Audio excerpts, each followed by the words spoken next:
Au nom de toute l'équipe de Bloomfield Investment Corporation, je vous souhaite la bienvenue à cette 7e édition de la conférence Risque Pays Côte d'Ivoire. Sans plus attendre, je vais inviter tout de suite pour la présentation du rapport sur le risque pays 2023, M. Stanislas Zézé, PDG de Bloomfield Investment Corporation.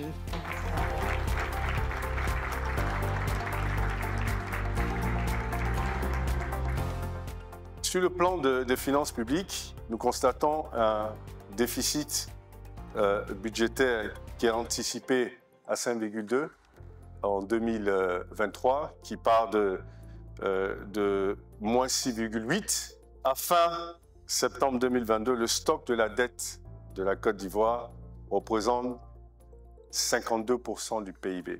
Le benchmark, c'est 70%. Donc 52%, ce n'est pas du surendettement. Donc la Côte d'Ivoire n'est pas surendettée. Je pense que c'est vraiment important de le dire pour ceux qui se posent des questions. Elle est modérément endettée, mais pas surendettée. Climat des affaires, un élément qui continue une faiblesse, c'est la corruption. Il y a, du point de vue de sécurité, une amélioration significative parce que sur 5, la Côte d'Ivoire a 1,39. Donc évidemment, 1,39, on est dans une situation où la sécurité intérieure est plutôt maîtrisée. Le système éducatif, il y a des mesures qui sont prises, les résultats ne sont pas au rendez-vous. Il est extrêmement important quand même de commencer à penser à peut-être la méthodologie parce que de toute évidence, c'est une priorité. Quand vous voyez les mesures qui sont prises, quand vous voyez le budget, le système de santé reste toutefois fragile malgré certaines améliorations. Il reste encore aussi une fragilité, donc l'éducation et la santé demeurent des fragilités. La Côte d'Ivoire est restée dans la catégorie du risque faible. Nous restons à une note qui est la même. La précédente, c'était 6,2 et celle-là aussi à 6,2.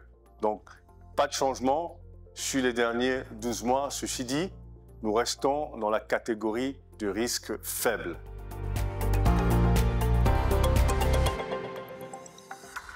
Alors, je voudrais réagir sur le rapport.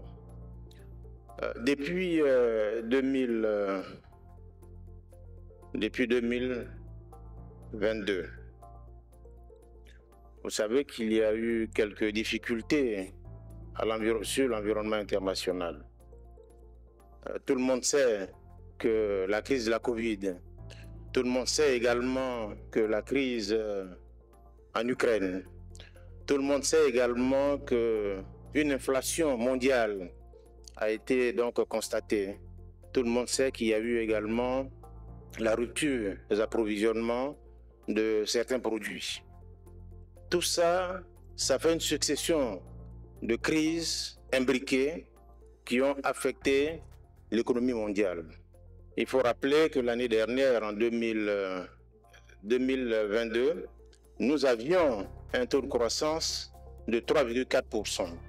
Vous voyez que si on a 2,8% en 2023, on a effectivement une régression de la croissance au moment où nous pensions qu'effectivement avec la Covid, on sortait du lot. Le rapport est très fouillé, très détaillé. Et le rapport a fait des analyses, un examen très critique, la situation macroéconomique, la situation au niveau des secteurs, la situation sociale, mais également les questions d'ordre politique. Merci et bonne suite pour tout le monde.